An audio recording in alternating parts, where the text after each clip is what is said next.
नमस्ते। चुनाव सुधारों वाले हमारे इस खास एपिसोड में आपका स्वागत। हम एक-एक करके आपको एपिसोड दर एपिसोड चुनाव में जो सुधार की संभावनाएँ हैं भारत जैसे देश में, उस पर हम बात कर रहे हैं। बातचीत में हमारे साथ मौजूद रहते हैं पुराने बेहद वरिष्ठ नेता अरुण कुमार श्रीवास्तव जी, आज फिर हमारे साथ मौजूद हैं। जो हमने पिछले अंक में आपके साथ जब हमारी बात हो रही थी, तो हमने बातचीत की थी कि चुनाव किस कदर भारत में महँगे हैं। महँगे होने के पीछे कई कारण हो सकते हैं, तमाम सारे अलग-अलग कारण इसको लेकर के समय-समय पर गिनवाए जाते हैं। अब इसके अलावा हमने पिछले अंक में बहुत विस्तार पूर्वक फैक्टर को भी समझा था।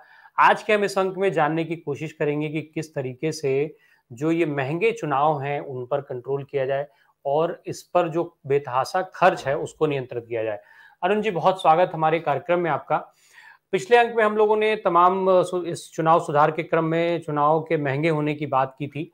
आज हम बातचीत की शुरुआत इस चीज़ के साथ करेंगे कि किस तरह से आखिर सरकार जो है वो अपना खर्च कम करे, किस तरीके से चुनाव में होने वाले ये खर्चे कंट्रोल हों और साथ ही साथ जो पार्टी या तमाम नेता चुनाव लड़ने के लिए बेतहाशा खर्च करते हैं, जिस पर हमने पिछले अंक में भी बात किया था, जिसकी वजह से चुनाव महँगे हो जाते हैं और जो पार्टी के मूल कार्यकर्ता हैं, वो चुनाव नहीं लड़ पाते हैं।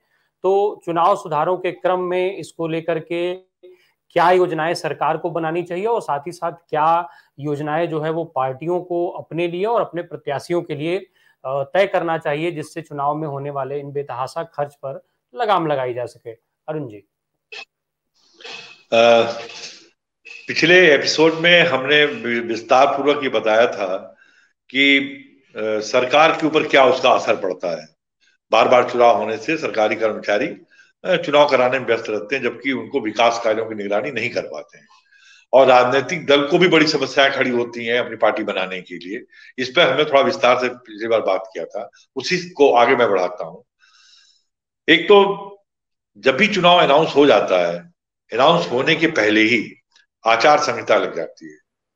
आप बताइए कि हमारे जितने भी मेंबर ऑफ पार्लियामेंट्स हैं, इतनी तनख्वाह हम देते हैं, इतना बड़ा स्ट्रक्चर है और चुनाव के नाते हम 3 महीने आचार संहिता लगने के बाद कुछ भी घोषणा नहीं कर पाते हैं। लोकसभा में इतने कर्मचारी हैं, विधानसभा में इतने कर्मचारी हैं, हम कुछ कर ही नहीं सकते। तो बार बार चुनाव होने की वजह से आचार संहिता लगती है और आचार संहिता का मतलब मान लीजिए कोई सड़क बननी है, तो अब आचार संहिता लग गई इसलिए उसका अनाउंसमेंट नहीं कर पाए, तो पता चला वो सड़क 6 महीने बाद। मतलब आम जनता जो है केवल इस चुनाव आचार संहिता की वजह से, और वो ऐसा कम से कम 4 बार, अगर मैंने जैसा कहा था कि 4 बार ऐसा होता है, तो कम से कम 12 महीना हम कोई आचार संहिता की वजह से कोई काम नहीं कर सकते हैं। तो इसलिए मैं समझता हूं कि चुनाव अगर एक बार हो तो बहुत ज्यादा सुविधा भी होगी, पार्टियों को टाइम मिलेगा अपनी पार्टी बनाने के लिए और सरकार को समय के पास समय रहेगा विकास कार्यों की निगरानी के लिए। अब खर्च कैसे कम हो उसके पहले मैं बताता हूं कि चुनाव आयोग ये कहता है कि एक लोकसभा में कम से अधिकतम 75 लाख रुपया कोई भी कैंडिडेट खर्च कर सकता है और विधानसभा में 20 से 25 लाख है।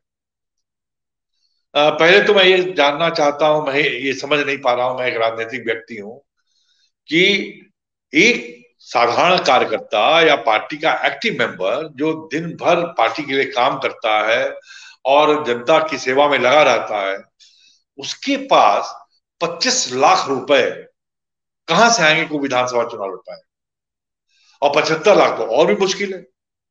मैं इसलिए कह सकता हूं कि मैं अपने ऊपर लेता हूं इस बात को कि मैं पिछले 50 साल से पार्टी के संगठन का काम कर रहा हूं और मैं रात दिन केवल सोता हूं, बस उसी समय में पार्टी का काम नहीं कर सकता हूं, बाकी 24 घंटा मैं काम करता रहता हूं, या जनता के बीच में रहता हूं, जनता का काम करता हूं, या मैं संगठन का काम करता हूं।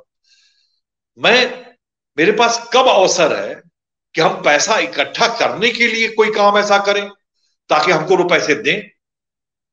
तो मेरे जैसा आदमी भी 75 लाख रुपया इकट्ठा नहीं कर पा रहा है, इसीलिए मैं पिछले 15-20 सालों से कोई चुनाव नहीं लड़ पा रहा। और जब मैं नहीं कर पा रहा हूं तो कोई भी पार्टी का कार्यकर्ता जिसको जो पार्टी के लिए काम कर रहा है, जो संगठन बनाने का काम कर रहा है, जो जनता के बीच में काम कर रहा है, वो 75 लाख रुपए इकट्ठा कर पाए। और ये तो कहने की बात है। 75 लाख रुपया एक लोकसभा में, मैं समझता हूं कि आज की तारीख में शायद ही शायद ही 25 से 50 सीटें ऐसी होंगी जहां पे 1 करोड़ से लेके 2 करोड़ में चुनाव हो पा रहा होगा। केवल 1 करोड़ से 2 करोड़। 50 ऐसी कॉन्स्टिट्यूंसी है। कुछ उत्तर प्रदेश की है, कुछ बिहार की है, कुछ बंगाल की है, कुछ एक आध दो मध्य प्रदेश की होंगी, या एक आध केरला में हो सकती हैं, जहां पे 2 करोड़ में चुनाव लोग लड़ रहे हैं और चुनाव जीत रहे हैं। और ये वो प्रत्याशी हैं जो बिल्कुल दिन भर जब भी उनके पास समय है वो जनता के बीच में रहते हैं, जनता की सेवा करते हैं। ये उनके लिए संभव है। नहीं तो मैं समझता हूं कि कम से कम 50 से 100 कॉन्स्टिट्यूंसी ऐसी हैं लोकसभा की जहां कम से कम 50 करोड़ और अधिकतम 200 करोड़ रुपया भी खर्च हो रहा है। और इतना रुपया खर्च करने के बाद ये ज्यादातर सीटें दक्षिण भारत से आती हैं। मैं आपसे कह सकता हूं कि अगर मेरा अनुभव मेरा बताता है कि आंध्र प्रदेश में सबसे पहले 2005 के चुनाव में मैं एक साहब से मिला था। वो लोकसभा के एमपी बन गए थे आंध्र प्रदेश से, कांग्रेस पार्टी से। वो अमेरिका में रहते थे, वहां उनका कोई मेडिकल बिजनेस था। वो हिंदुस्तान आए और उन्होंने टिकट पाने के लिए कांग्रेस पार्टी के किसी नेता को 50 करोड़ रुपए दिए, और 50 करोड़ रुपया उन्होंने 2005 के चुनाव में खर्च किया था और चुनाव जीत गए थे। मेरी उनसे मुलाकात हुई थी क्लेरिजेस होटल में। मतलब उनको बंगला अलॉट हुआ था या मकान, जो भी फ्लैट अलॉट हुआ था, वो उसमें नहीं रहते थे। वो क्लेरिजेस होटल के एक सूट पे ठहरते थे, जिसका किराया उस समय मेरे ख्याल से कम 15,000 या 20,000 रुपया रहा। तो मैंने उनसे पूछा कि साहब आप इतना पैसा क्यों खर्च किए?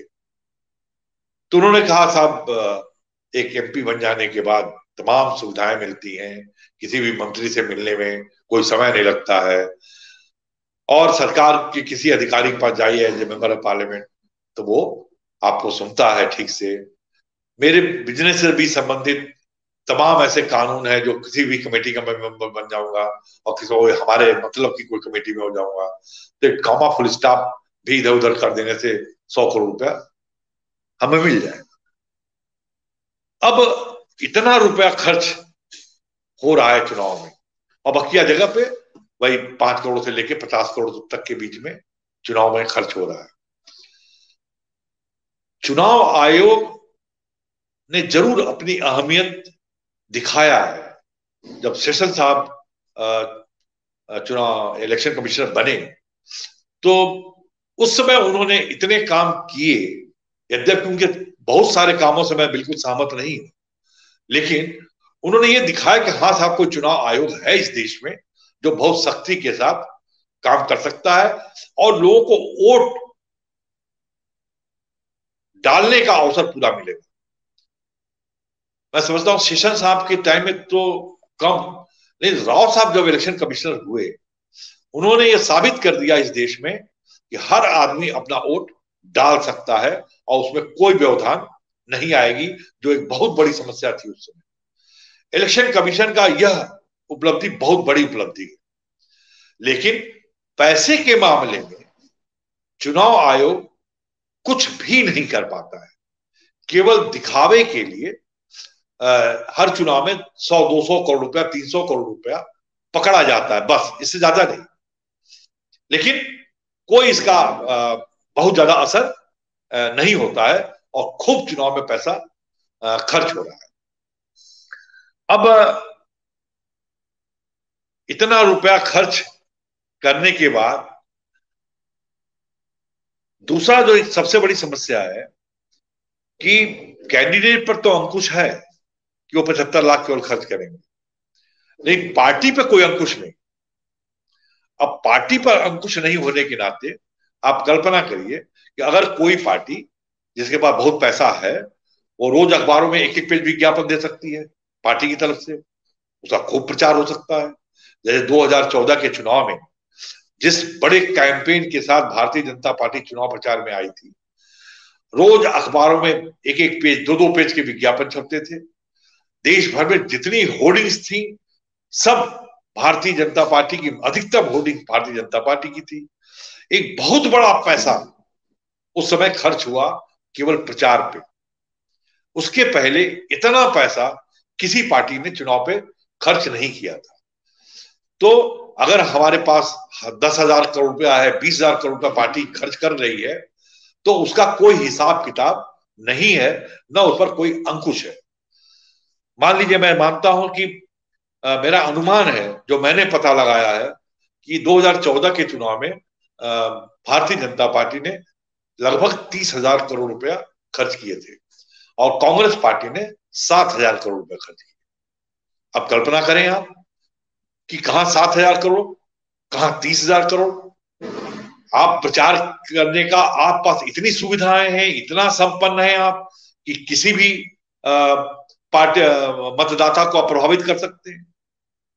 चलिए एक तो ये बात हो गई कि चुनाव प्रचार में हमारा कम होगा, लेकिन अब तो मीडिया, जो हमारी इलेक्ट्रॉनिक मीडिया है, इसका तो इसके बारे में बहस ही करना बेकार हो गया। इलेक्ट्रॉनिक मीडिया, अब जिसको गोदी मीडिया कहा जा रहा है, मैं समझता हूं कि 2014 के चुनाव के पहले जब श्री नरेंद्र मोदी का नाम प्रस्तावित हो गया था कि वो प्रधानमंत्री के उम्मीदवार हो जाएंगे, हुआ नहीं था, हो जाएंगे या हो गया था, तो उनका पहला भाषण फर्गुसन कॉलेज में हुआ था as a chief minister Gujarat. और उस भाषण में को पूरे देश के नेशनल मीडिया ने डायरेक्ट टेलीकास्ट किया था। अब आप सोच सकते हैं कि ये सारी मीडिया क्या किसी भी मुख्यमंत्री के भाषण को डायरेक्ट टेलीकास्ट नेशनल लेवल पे ऐसे ही कर सकती है? नहीं, इसके लिए बहुत सारा धन खर्च करना पड़ा होगा भारतीय जनता पार्टी को या नरेंद्र मोदी को खुद स्वयं, जिसके नाते उनका पूरा टेलीकास्ट किया गया। और ये गोदी मीडिया मैं इसलिए कहता हूं कि मैं भी कहता हूं कि नरेंद्र मोदी जी ने उस समय अपने भाषण में ये कहा था कि चाइना में इतना शिक्षा पर प्रसार हो रहा है और शिक्षा के क्षेत्र में 18 से 20% रुपया चाइना खर्च करता है,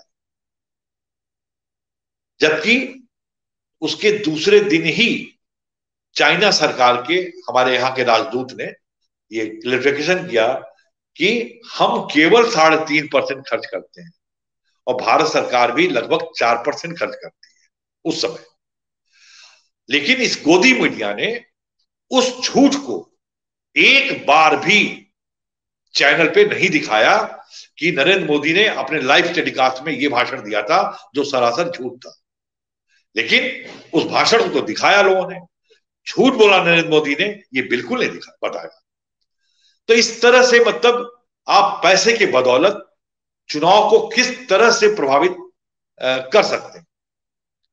और मान लीजिए कि चुनाव कोई भी राजनीतिक व्यक्ति चुनाव लड़ना चाहता है, मान लीजिए मैं चुनाव लड़ना चाहता हूं, तो आप जानिए कि जो सरकार या चुनाव आयोग के जिस तरह से नियम बन गए हैं, इस नियम के अंतर्गत पहले दिन ही मुझे यह समझ में आ जाता है कि साहब हमें साफ सुथरी राजनीति नहीं करनी है, इसलिए कि चुनाव शुरू होते ही हमें एक अकाउंटेंट बैठाना पड़ता है जो हमारे चुनाव के हिसाब किताब का खर्चा लिखता है।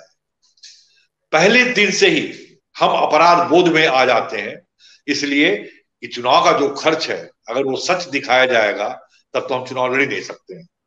इसलिए एक अकाउंटेंट केवल और केवल फर्जी अकाउंट बनाने के लिए हर चुनाव कार्यालय में बैठता है और कम से कम 2 या 3 लोग उसके सहयोग में रहते हैं। इसलिए इतने ज्यादा चुनाव आयोग ने नियम कानून बना दिए हैं कि एक आदमी उसको भी मेंटेन नहीं कर सकता है। अब आप सोचिए, एक चुनाव सभा कराने के लिए मंच पे कितना कुर्सी लगेगा, उसके हिसाब से पैसा जोड़िए। मंच पे कितने लोगों ने माला पहनाया, तो उस माला का पैसा आप बताइए। माला माली जनता आके हमको पहना रही है, तो हम ये कैसे मालूम कि माला कितने का है? लेकिन चुनाव आयोग ये नहीं मानता है। चुनाव ये आयोग ये मानता है कि जितने लोगों ने भी माला पहनाया मुझे, तो प्रति माला 20 रुपया, 25 रुपया, 50 रुपया कुछ नियम है, उसके हिसाब से जोड़ के हमारे खर्चे में जोड़ देंगे। और कितना झंडा लगा, कितना चौड़ा मंच बना, मतलब इस आधार पे एक चुनाव सभा करने के लिए कम से कम 2, 3, 4, 5 लाख रुपया साधारण पार्टी, साधारण नरेंद्र मोदी की चुनाव सभा नहीं, राहुल गांधी की चुनाव सभा में नहीं। मैं समझता हूं कि नरेंद्र मोदी जी की जो सभाएं होती हैं, कम से कम 5 करोड़ रुपया एक चुनाव सभा में खर्च होता है। तो चुनाव सुधारों के इस क्रम में हम बात कर रहे थे चुनाव के खर्चों पर। अरुण जी ने पूरा विस्तार पूर्वक इस चीज को समझाया कि किस तरीके से चुनाव में ये खर्च बेतहाशा हैं, किस तरीके से जो खर्च हैं उसको चुनाव आयोग भी उसमें एक बड़ी भूमिका निभाता है कि किस तरीके से इन खर्चों को कंट्रोल किया जाए, पर वो कंट्रोल नहीं हो पाते हैं। वहीं चुनाव आयोग द्वारा हर चुनाव में तमाम रुपए जो है वो नकदी के लेन देन के अंतर्गत पकड़े जाते हैं, पर ये केवल एक दिखावा मात्र है और चुनाव में जो रुपया है वो ऑलमोस्ट पानी की तरीके से बह रहा है। अगले अंक में अरुण जी के साथ हम चुनाव सुधारों के क्रम में आगे एक नए मुद्दे पर बात करेंगे। बने रहिए हमारे साथ। धन्यवाद।